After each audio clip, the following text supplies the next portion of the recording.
Hi, everybody. Happy Thursday. We're almost done with the week. Good work. And I know there's been a lot of issues with Schoology crashing, and PowerSchool crashed. So thanks for your flexibility and patience. The teachers know that this is happening. So if there's any problem with your grades or things are unclear, just reach out to your teachers and ask. Okay, I'm going to keep the lecture today much shorter. I know you guys have gone through some lengthy lectures this week, but it's important to get that content. Quick announcements. Tutoring is tomorrow. I'm going to have a tutoring session at 8:30, at 9:30, and at 10:30. And if you want to pass the AP exam, you need to come to tutoring. They're some of our best opportunities to get better. To zoom in on key concepts and key skills that you need for the exam. And I think anyone who's been to a tutoring session so far will agree that it's a great opportunity to prepare for the exam. Today, you're going to do the attendance activity. You're going to take notes on this lecture, and you're going to do the exit ticket. So without further ado, we're diving in today into the Atlantic system in the colonial Americas. It helps to remember what the Americas were before the arrival of Europeans, and along with the arrival of Europeans comes the arrival of enslaved Africans. But just a quick reminder, the Americas were inhabited by huge advanced civilizations like the Inca and the Aztec. They had advanced cities like Machu Picchu, Cajamarca. They had advanced farming techniques like the Aztecs had the Chinampas farming, and huge cities like Tenochtitlan. So the Americas were very advanced before the Europeans arrived. North America was full of Native American societies. These societies were a mix of kind of advanced societies like we saw in Central America with very clear sedentary populations with large building structures, permanent, monumental architecture. And then there were a lot of groups that were more nomadic, moved from place to place, but they all engaged in agriculture as well as hunting and gathering. And remember from yesterday's lecture that the Columbian Exchange essentially wipes the population of the Americas out. The arrival of diseases and livestock changes the environment, transforms the environment. It also decimates the native population because they had never been exposed to those diseases before. They didn't have immunity.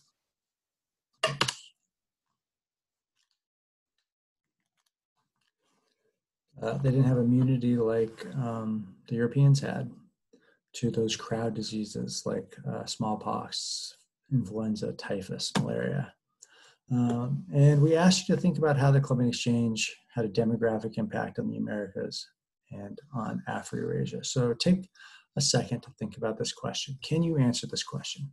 This question inevitably comes up on the AP exam in one way or another. But how did the Columbian Exchange impact America demographically? How did it impact Afro-Eurasia demographically? Pause the video, think about it. Can you answer it? Good. I hope everyone said yes, you can answer that question. The demographic impact of the America is population decrease, significant population decrease. The demographic impact in Afro-Eurasia is population increase. Why? Well, new food crops like corn, potatoes, tomatoes, peppers, but especially corn and potatoes increase the food supply in Europe, Africa, and Asia. And increased food supply leads to increased population. The Columbian Exchange is fundamental to understanding how the Atlantic system forms. The Atlantic system, also known as triangle trade. You need to memorize this idea. You need to understand triangle trade. You need to know what goes from Europe to Africa, what goes from Africa to the Americas, and what goes from the Americas to Europe. Manufactured goods are what go from Europe to Africa. So mirrors, guns, tools, farm implements, iron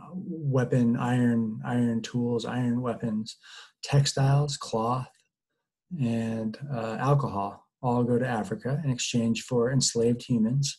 Those enslaved humans are then taken across the Atlantic to the Americas, where they are forced to work on plantations that are growing sugar, cotton, and tobacco.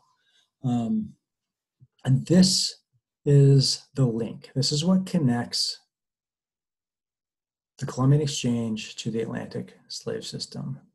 The link, and we practiced this in class, but I will explain it again. Because diseases came from Europe to the New World, those diseases wiped out the population in the Americas. Europeans also discovered that Old World crops like sugar and cotton grew very well in the Americas. The environments allowed sugar to flourish, allowed cotton to flourish, but the Europeans had a problem. They didn't have the labor that they needed to grow those lucrative in-demand cash crops like sugar and cotton and tobacco. So they wanted to grow the crops. The crops grow well in the Americas, but there's no labor to do that hard work, and Europeans don't want to do it themselves because it's so miserable. So the solution to that problem is to enslave labor and bring enslaved people into the Americas to grow those cash crops. So make sure you understand that connection between the Columbian Exchange and the Atlantic trade system, because it's a key connection.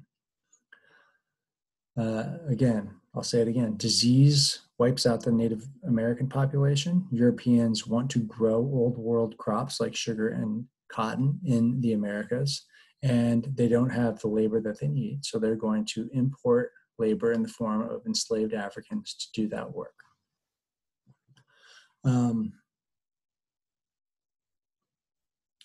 Sugar was the most important of these cash crops, the one that needed the most labor, the most difficult to produce. I mentioned this before, but the average lifespan for an enslaved worker on a sugar plantation is 3 to 7 years. So it was basically a death sentence to be working on those sugar plantations. The work was so difficult, but all the enslaved labor was miserable for the most part. And those cash crops are so important because they're in such high demand in Europe. Europeans need sugar to sweeten their tea. Europeans need cotton for the clothes and textiles that they're producing. When we talked about the Atlantic system this fall, we also talked about the shift in slavery from traditional slavery to chattel slavery. And we noted that chattel slavery is distinct from other forms of slavery because chattel slavery is a much more dehumanizing form of slavery than previous forms of slavery that existed. Chattel slavery is a race-based slavery system. So slavery has existed since the dawn of human civilization, but it hasn't always been as dehumanizing or race-based as chattel slavery. And chattel slavery was also hereditary. So if you were born a slave, if you were born to a slave, you were a slave. The servitude, coerced servitude, was passed down from generation to generation to generation. And this is unique to the Atlantic slave system. The Portuguese get this slave trade started in the 1500s and 1600s. They start setting up trade posts along the coast of Africa, and they realize that these trade posts, that the real money is in trading for slaves and bringing those slaves to the Americas. You guys learned a lot about this experience when you read Homegoing, about the experience of the slave trade in Africa, about the generational trauma that comes with that slave experience in the United States. And places like Elmina Castle, that's where the first few chapters, the first part of Homegoing is set. And these castles were horrific in their treatment of humans. And you read about and you learned about the traumas and the challenges that enslaved Africans faced from the beginning. So it wasn't just that they were immediately captured. They weren't captured by Europeans. They were generally captured by other Africans. They were forced to endure marches of sometimes hundreds of miles to get to the coast. And then once they got to the coast, they were put in these castle prisons and then put into ships and shipped across the Atlantic in something known as the Middle Passage. The death toll for this process was immense. Historians estimate that 20 to 30 million people were enslaved during this time period from Africa. Only about 12 million make it to the Americas. So 2/3 of the enslaved humans die before they even get there. And what is so remarkable about this that I think bears a moment of pause and reflection to think about is the resilience and the strength of the communities that descend from these enslaved humans that are brought to the Americas. I don't have words to describe how perseverant, how strong, how resilient the humans who survived this passage were, and the descendants of slaves, whether you're in the United States, in the Caribbean, in Brazil, anywhere from which you descend, the blood that flows through your body is blood of strength and perseverance, unmatched in world history, truly unmatched in world history. And for the people who made this passage and survived this passage and survived generations of slavery, their labor was to produce goods for the European and American consuming class, to produce sugar for the tea, cotton for the clothes, for a market economy that demanded these things and wanted a lot of them. And slavery had incredible impacts on Africa. As we mentioned, it led to a depopulation of Africa. 12 million slaves, mostly male, are captured and transferred to the Americas. Most of them go to the Caribbean and South America. This map shows very clearly because that's where most of the sugar was grown, and sugar was the most important cash crop grown by enslaved people. The depopulation, however, is balanced by the population growth that comes with the new crops, new potatoes, the cassava yams that arrive in Africa and are incorporated into African agriculture and African cuisine. So those actually lead to a population growth that's kind of counterbalanced by the population decline due to slavery. You saw this in Homegoing, that the African slave trade leads to a fragmentation within Africa. It's Africans fighting against Africans, the Ashanti fighting against the Fante. Throughout, Angolans fighting against Congolese. Throughout Eastern Africa, it pits Africans against Africans. So there are civil wars everywhere. And the prime commodity for these wars is humans, to bring humans to the coast to sell them to Europeans. And in exchange, they get iron weapons, they get more guns, they get textiles, they get chandeliers, they get mirrors, they get food, all different kinds of things for which they trade this human currency. Another impact of slavery in Africa is the introduction of Christianity. So while the Europeans are sowing the seeds of destruction through the slave trade, they're also bringing missionaries. They're also bringing a lot of Europeans down to teach Africans about Christianity. Africa now has the largest number of Christians in the world as a continent. And that in part is an impact of the slave trade. And then we spent a lot of time talking about the iron or the gun slave cycle. And this cycle is a vicious self-perpetuating cycle in which you can imagine if you were a village leader and you wanted to protect your family and your village from European onslaught and European threat, what you need to protect them, you need guns.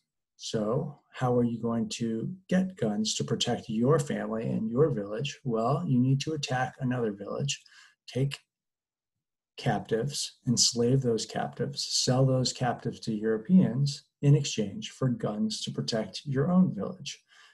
So this cycle of the gun slave cycle or the iron slave cycle, it might be swords as well that are exchanged, leads to incredible fragmentation and incredible violence in Africa. It also leads to political instability. Africa is fragmented. These empires that may have once worked very closely together and traded together are now enemies. They're fighting wars against each other to capture slaves, to sell those slaves to Europeans. So the Atlantic slave trade creates incredible political instability. We also talked about I don't have a slide for it actually back here I do. But how it changed gender rules, how the loss of 12 million slaves, mostly men, changes the gender dynamics in villages. So women in Africa start to take on more of the male roles. Some of them become village elders. We start to see the formation of more matriarchal societies instead of patriarchal societies. And women might take on more responsibility as soldiers. They might take on more responsibility as hunters and farmers, as men are being systematically removed from the continent. This image kind of captures the significant impacts of the Atlantic slave trade on Africa, the civil war, the increased warfare, how the wealthy, the ones who control the weapons from the beginning, maintain their power because they get more weapons. It destroys traditional African cultures, it leads to famine. And the irony of all of this is that Africa has some of the most valuable natural resources in the world. If Africa was not so destroyed by the Atlantic slave trade, if Africa wasn't destroyed by the political instability that comes from the Atlantic slave trade, if Africa isn't destroyed by colonialism, Africa has been crippled by European intervention for hundreds of years now. And Africa's resources are immense, but the tide of history has been against Africa and Africans for a very long time.